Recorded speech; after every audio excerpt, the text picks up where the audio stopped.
Here we're going to learn how to measure and classify angles. Again, it's actually fairly simple. It's not too tough at all.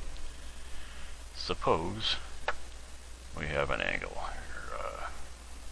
Put this down a bit, and let's draw in an angle here. And suppose we got another line up here.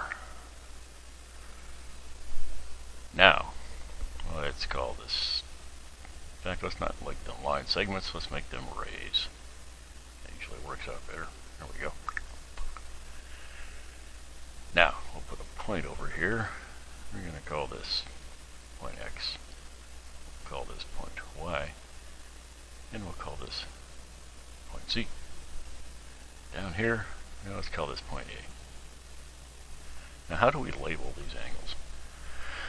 In this case, it wouldn't be too good to call this angle A, because are we talking about this one or this one? Three lines all come together. We use all 3 points to label the angle, and we put the vertex right there in the middle. So, this angle here, let's just put the little angle symbol in front of it, and then we write angle X, angle A, Y, pardon me, point X, point A, and point Y. So we have angle X, A, Y. It's really pretty simple stuff. And this one here, angle Y, A, Z. Real easy. Now this is how we label angles. Suppose we're talking about the actual measure of the angle. For instance, suppose this were 30 degrees, say. We would write M. There we go. M, angle symbol, X, A, Z. It's not a very good angle symbol. There we go. The measure of angle X, A, Z, and that'll be some number. If I just write angle X, A, Y, that refers to the actual angle. What difference does it make? Well, angles like this, they can be congruent, whereas measures of angles, they can be equal. Just like with line segments, the measure of the segments could be equal. The segments themselves are congruent. If their measures are equal, then the angles are congruent. That's fairly simple, but we have one problem. I'm referring to the measure of the angle. How do we know we can measure angles? Remember, this is mathematics. We can't do anything unless we can point to a rule that says we can do that. So, what we have to do is state postulate 1. It's also called the protractor postulate. And it says that given an angle, X, A, Z, X, A, Y, or YAZ, doesn't matter. Given any angle, we can in fact measure that angle. And of course you'll use a protractor to measure an angle. Your teacher has probably showed you one. You probably have one in your hand right now. I'm sure you know what they look like. The postulate, which allows us to measure angles, which we can point to and say, I know we can measure angles because this postulate says so. It's usually called the protractor postulate. In my book it's postulate 3, but the numbers aren't too important. In fact, they're not important at all, really, because different books might number them differently. It's allowed. But calling it the protractor postulate, that's pretty much always going to hold true. If you refer to the protractor postulate, anybody who knows geometry will know what you're talking about. So the protractor postulate is analogous to our old line segment postulate, which said that we can actually measure a length for a line. The protractor postulate says we can actually measure an angle. What else? Well, remember there was a postulate that said if we broke up that line, the two segments would add up to the original line. Well, we've got got the same thing. It's called the angle addition postulate. And what it says is, well, we can write this out the long way. So the angle addition postulate, just like the segment addition postulate, says that this larger angle, XAZ, is equal to the sum of this angle and this angle, or angle XAY and angle YAZ. And of course we're referring to measure here. The measure of this larger angle is equal to the measure of this angle here plus this angle here. Again, fairly simple. Probably what you would expect. That part's pretty simple. And now we've got some more stuff that's kind of simple too. A lot of these things in Chapter 1 are going to be fairly easy. It's just stuff that you have to be sure you know so that we're all using the same words in the vocabulary. And as they say in business, make sure we're all on the same page.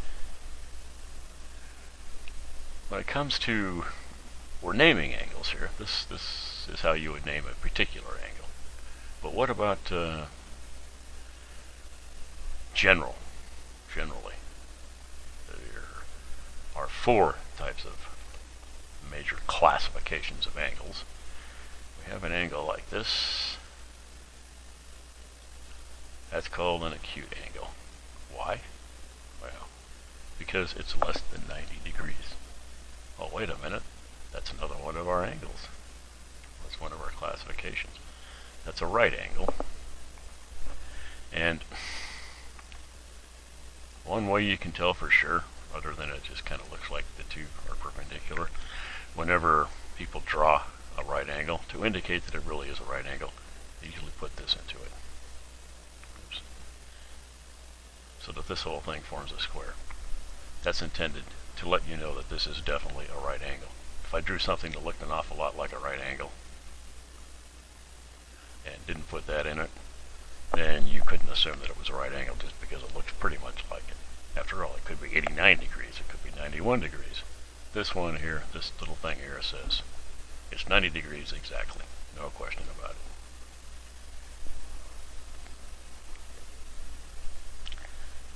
The other, one more type of angle, it's kind of like the opposite. Well, that's really bad. Let me try that again. That line and that line. Wow. Nothing like rounding off the corners.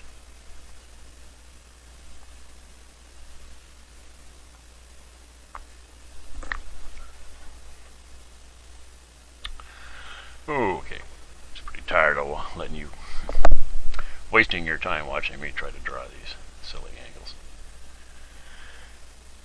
Here we have an obtuse angle.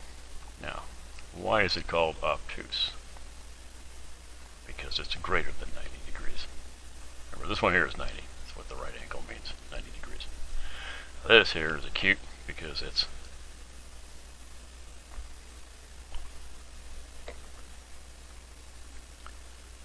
less than 90 degrees. This one over here is obtuse because it is greater than 90 degrees. This one here is a right angle because it's equal to 90 degrees. And over here, guess what this is? It's a straight angle. Now, it seems funny to call a straight line an angle, but it'll come in handy later on. And what is this? Well, this is 180 degrees. That's what a straight line is, 180 degrees. Those are the 4 main classifications for angles: acute, right, obtuse, and straight. Yeah, I know it's a pain in the neck memorizing these new words, but you're going to have to know them for the standardized tests. They're going to ask you questions. They're going to assume you know what these terms mean. In fact, they'll probably even ask you some questions about them. On the other hand, vocabulary is pretty simple. It's not too abstract, nothing to figure out. Just learn it. Just one more term you need to know before we start doing the problems, and it's a fairly simple one. It's exactly analogous to the old segment bisector. Remember, if we had a line, we could bisect it with a line segment. We could bisect it with a line. We could bisect it with a ray. Or we could bisect it with the line segment, or we could bisect it with just one point. They're all bisectors. Same thing here, although we just use rays. We don't bisect angles with points.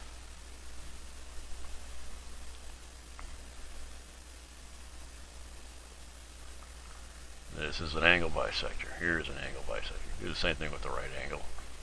And a straight angle, well, that's going to be perpendicular. And you could call that an angle bisector. It's kind of funny because, well, here we go. Do it that way. Now it's an angle bisector. Definitely couldn't call it a line bisector because you cannot bisect a line. Only a segment.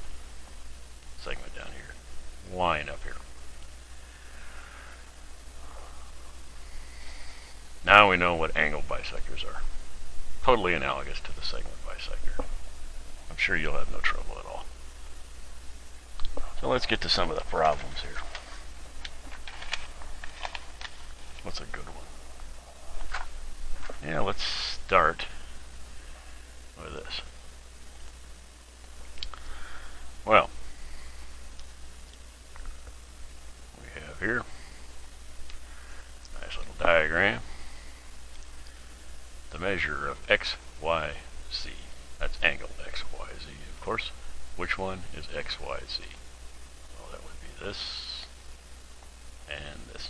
There's x, y, z. What is the value of x?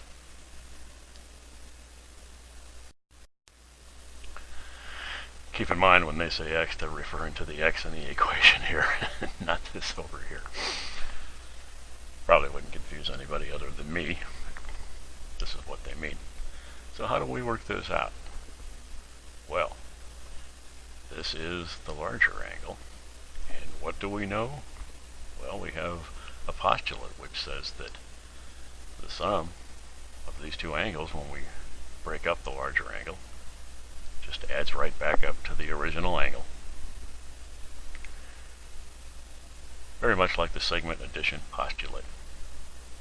When we were talking about lines, now we have the angle addition postulate, which means that if we break up the angle to any number of angles, add up the parts, they will equal the whole.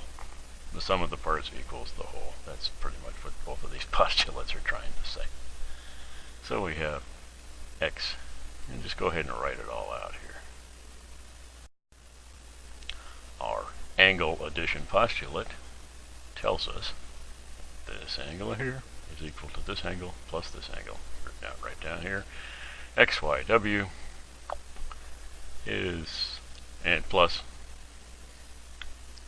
wyz is equal to the measure of angle xyz. Well, xyz is 140 degrees. Pardon me, the measure of xyz is 140 degrees. The measure of xyw, 2x plus 6.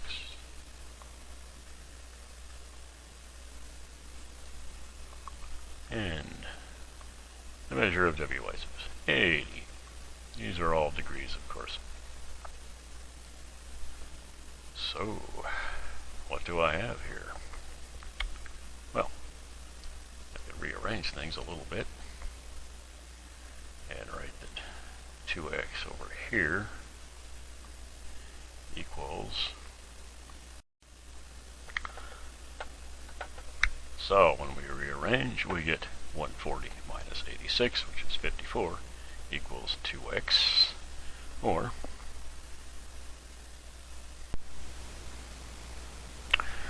27.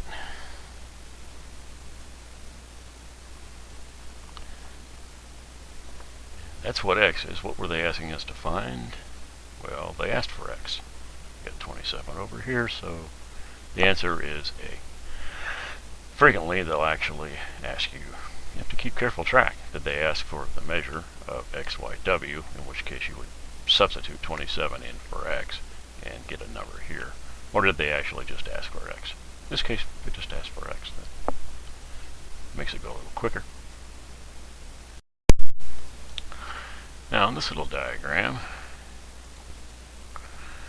the idea is to find the angles that aren't given. So we don't have YWZ or XWZ. However, there's one part of the problem I didn't tell you yet. WZ is a bisector of XWY. So, if this entire angle, XWY, is 71 degrees, these two have to be equal, and they're both half of 71 degrees. So, each angle, the measure of course, of angle XWZ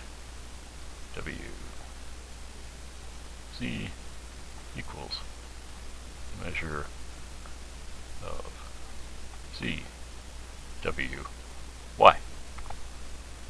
That's because WZ is a bisector. Now this whole thing is equal to 71 degrees, so each of these must be 71 over 2, which is 35, pardon me, that's right, 35.5. This is 35.5. This is 35.5. Now what if we went all the way around this way? What would this angle be? If I call it YWX, it's a little confusing because it looks like you're talking about this one here. Whenever you have this, something like this, and you want to know what the other angle is, it's real easy. All the way around is always 360 degrees. So if this total is 71, all you have to do is take 360, subtract 71, -982. Boy, I really crowded that together, didn't I? Well, this is what you do. If you have angles along a straight line, well, straight angle is always 180 degrees. The complete circle all the way around, that's always 360. All the way around.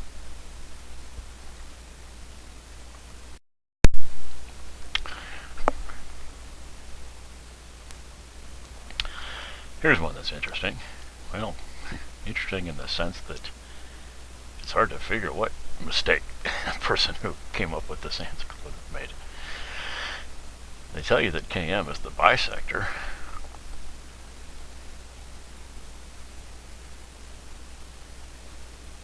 So JKL, if this is the bisector here, then this angle and this angle are congruent, so they're both 30 degrees. So JKL is, of course, 60 degrees. And what they may have done here, that's all I can figure, is that they mistook. They read it this way. They read that JKL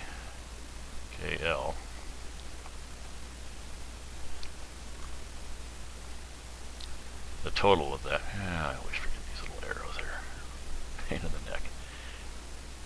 But this whole thing was 30 degrees. If you read it that way, and then decided that, in other words, by mislabeling things, if you suddenly decided that this was M and this was L over here, that's about the only way you could make that mistake. Because if you did that, then you would decide that one of these half angles was exactly 30 divided by 2 equals 15, which of course is wrong. Wrong.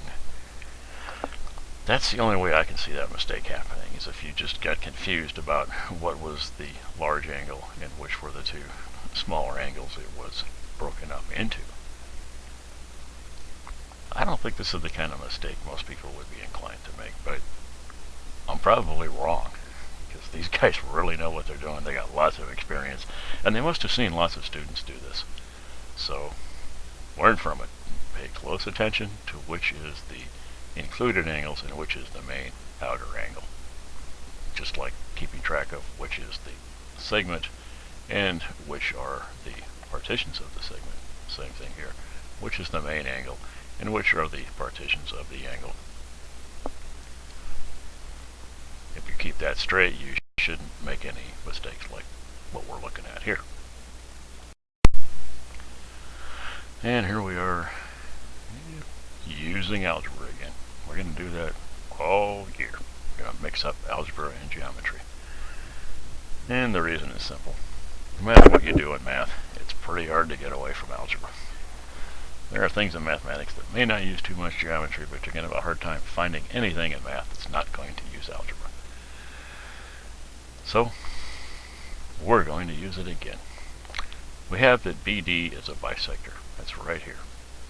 Now what does that mean? That means that angle ABD, the measure of angle ABD, is equal to the measure of angle DBC, which allows us to set up a nice simple algebraic equation. All we have to do is set this angle equal, or this quantity equal to this quantity. 4x minus 2 degrees equals 3x plus 18. So let's just subtract 3x from each side and add 2 to each side. 4x minus 3x is x, with 18 plus 2 is 20. So we have x equals 20. But what we want is this whole angle here. So let's substitute 20 back in here. What do we get? Well, 4 times 20 is 80. Minus 2, and what is that? Well, that's 78. That's for this side. If we got this right, we substitute 20 in here, we should get the same answer, 78. Let's see what happens. 3 times 20, well, that's 60. Plus 18, well, that's 78 also. Now, they asked for this whole angle, so it's 2 times 78.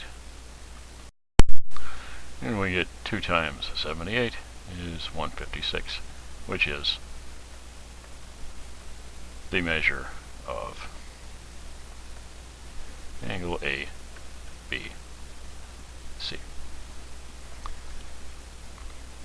More fun with algebra.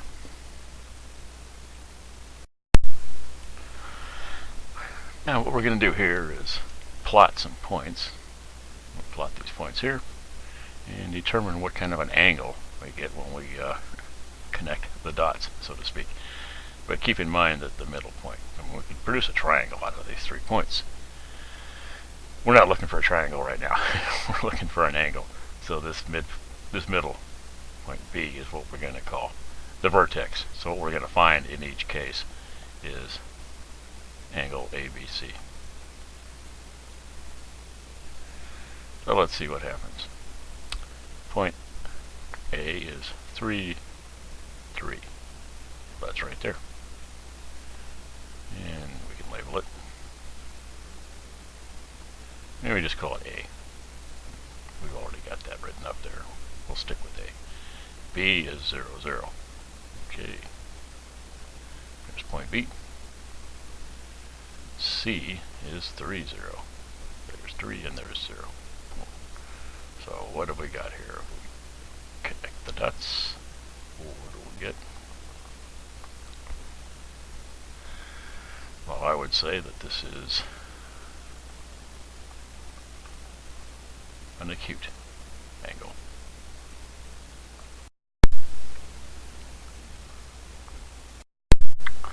Now let's try it for this one here. First we'll find point A. Minus 5, 4. Put the point right there. There's point A. Now point B, that's 1, 4. That's plus 1 this time. And that's 4. And that's B. C, minus 2, 2. And now, tempting to go like that, isn't it? But that's not what we're looking for. We want A, B, C. So we're going to have to draw it this way. A, B. And of course, since we're talking about angles, we can extend these out to infinity. These are rays. This angle here, once again, that's acute.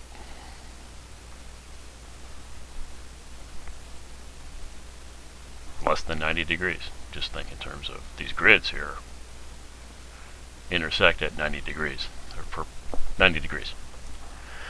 Anything less than that is acute. Anything on this side greater is obtuse. Again, pretty simple. Now here's one where we need to do what you should frequently do in mathematics, which is draw yourself a picture. Seems a little juvenile or unsophisticated to sit around drawing pictures to figure out math problems. It's actually a very good way to get an idea of what you're doing and make sure that you're not looking at things wrong. So let's give it a try. We've got x cubed bisects angle RST. So let's draw angle RST and see what happens.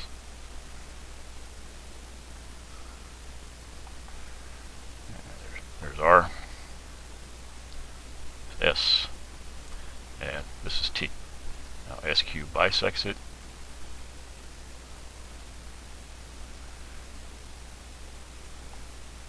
There's a Q. It doesn't look like those two angles are equal, but if we say it's a bisector, then we just take it on faith that it really is a bisector, even though it doesn't look all that good right now. Now, SP bisects RSQ. Oh, another bisector. Okay.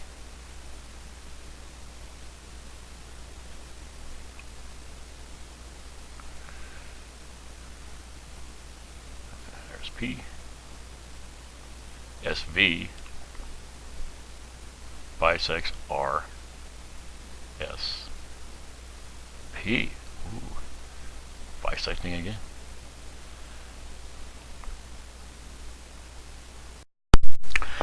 I had to redraw that.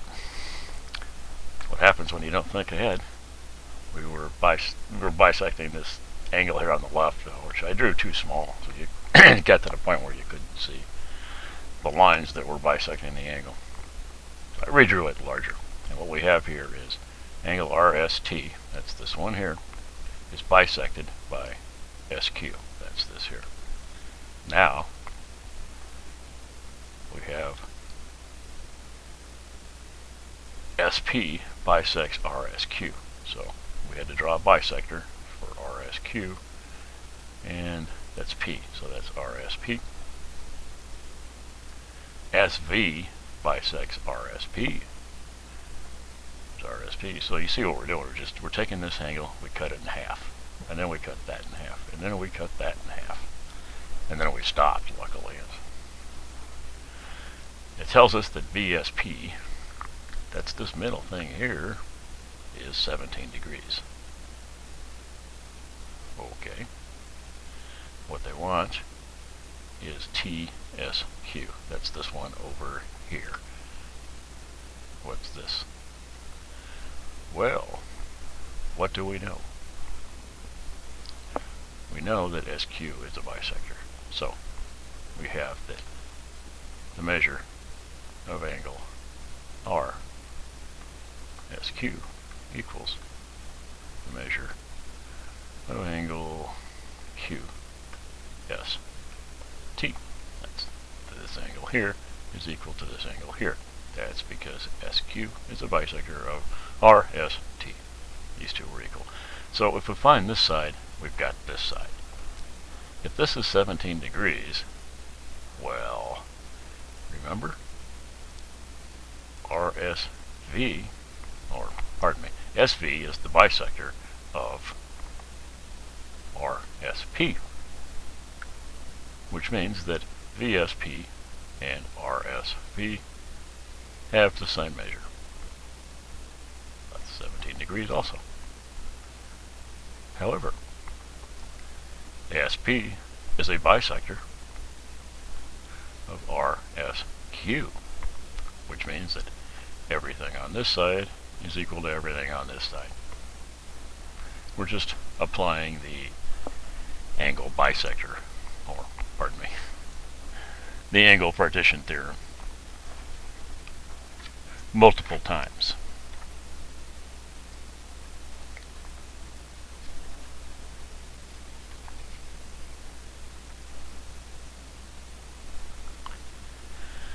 It's also called the angle addition postulate.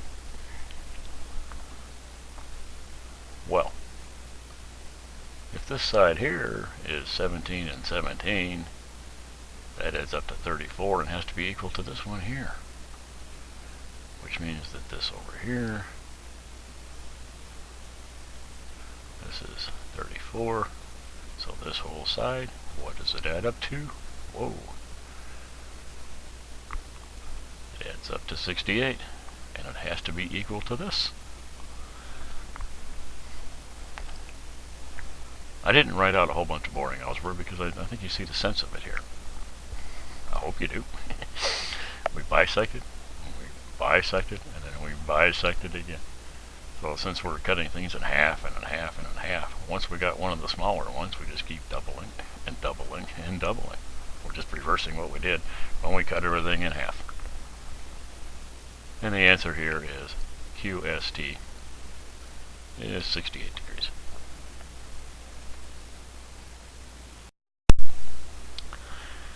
I kind of like this problem because it shows how easy it is to get bogged down in the nonsense and the images and all the other stuff. For instance, you've got this sculpture and you're going to waste time trying to figure out what this is. I guess it's some kind of a bird with metal feathers or something. And you get all bogged down. But this is the only important part here. You got these rays and these angles. You just forget all this. And it turns out to be a really simple problem. It sounds kind of complicated when you're looking at this sculpture and they tell you that LMN, well, that's just this big one here, is 79 degrees.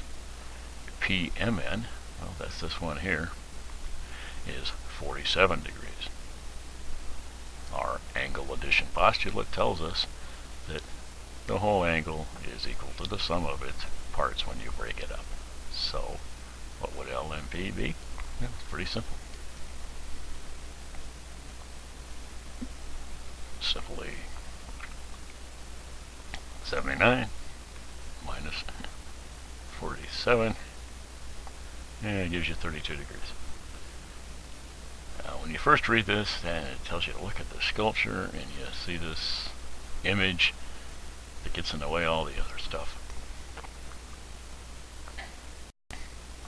You might get the impression that this is a tough problem. It's not. It's dirt simple. Couldn't be easier. Just have to ignore all this stuff here. Just sort of like redraw this. Just draw yourself a little. Just redraw a picture like that, and put your L, your M, your V, your N here, and forget all the rest of it. You start labeling things, and you realize this is an extremely easy problem.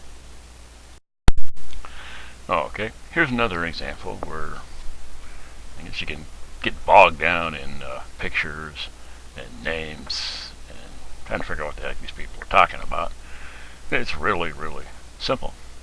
Instead of giving points and letters and labeling the lines and angles that way, they just gave them names, just like you do with streets.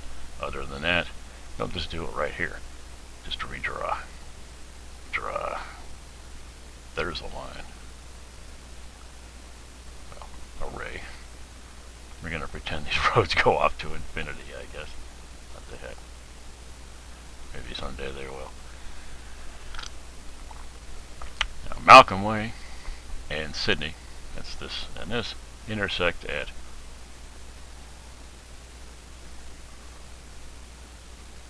162 degrees.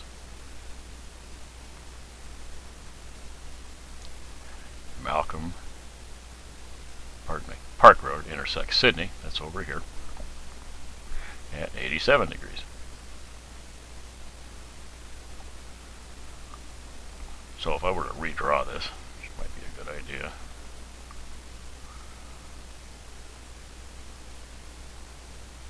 this whole thing is 162. That's 162. Over here we have 87. So what's left? Well, how about 162 minus 87? That look right to you? Yeah. Again, don't get too confused by the fact that they've changed everything on you. Instead of a line, they're calling it an array. They're calling it a street instead of labeling it S and P and Q and R. They just gave them street names. It's up to you to essentially redraw it in a nice, simple way. And what you're working out, it turns out, is an extremely simple problem. They've just found a way to make it seem kind of complicated by including pictures and different ways of stating what is basically the same problem that you've worked before. Okay, here's another one of those where you just have to, in a sense, transpose. They're talking in English and showing you pictures that just look like ordinary pictures. You have to mentally transpose them into geometric statements. For instance, they're asking you for the measure of various angles. And they've got SP, this right here. They're calling it the prime meridian. Okay. What they want to know is what angle is formed with PS and one of these research stations here. So they're just using the name prime meridian instead of calling it the line or array SP. And over here they're going to call it McMurdo instead of just labeling this. Heck, we could have just called this A, right? Boom. So that's number 58. We don't have to do them in the order they gave them to us. We can do them in the order they're written here if we want to. Why not? Well, the angles are written, seem to be going in clockwise motion. They get larger as you go clockwise. And they're asking you about this angle, P, S, and L, where L is the location of the research station. So what's this one here? 160, 70, let's see, halfway between would be 170, so, what's that, 165, 168, something like that. What about McGuire Island? So I'll just put it up here. 168. What about McGuire Island? Well, that's up here. Well, that's almost, I'm going to call that 159. It's just under 160. All you have to do is read the numbers here, see? It's like having a protractor just laid right on top of it. What about Dumont-Urville? There it is right there. Hey, it's 140. Real easy. Just to read it right off. Vostok. That's a cool name. Vostok. Now see, there's 110. That's about 105, I guess. Where was I? Oh, there we go. Vostok, 105. Well, oh boy, how do you pronounce that? Well, that right there, it is that. I'm not even going to try. I mean, there are people who live there who will probably be insulted when I take a shot at pronouncing their name. So I'm not even going to try. Now we know nobody will be insulted. And that looks like 60, well, a little bit more maybe. How about 61, 62? When you're estimating these, I think that whoever's grading it is going to have to cut you a lot of slack, because the units are not marked off, they're just 20 degrees apart. So you're just going to have to estimate the middle. That would be like 70, and my estimates probably aren't that good, but they're probably good enough to get you credit. And that 62 there, that was Mawson, not Siowa. Siowa was, I said I wasn't going to try to pronounce it, and I just did. Oh well.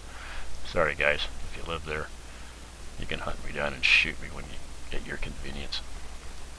So there we go. That's it. It's really very simple. Just don't get bogged down in the pictures, and frequently when you first look at something like this, you go, oh geez, that looks complicated. I mean, you got a complicated map here.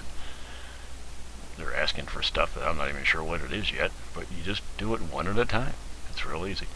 To where it says P, identify PS. You got P here, you got S, and they're saying that L is like a variable. We don't know which one of these locations it's going to be yet. So once again, if you really wanted to, you could just draw, redraw it, and then draw all these lines in if you wanted to, and that would be basically a representation of what's here without all the stuff in the background that's there to confuse you.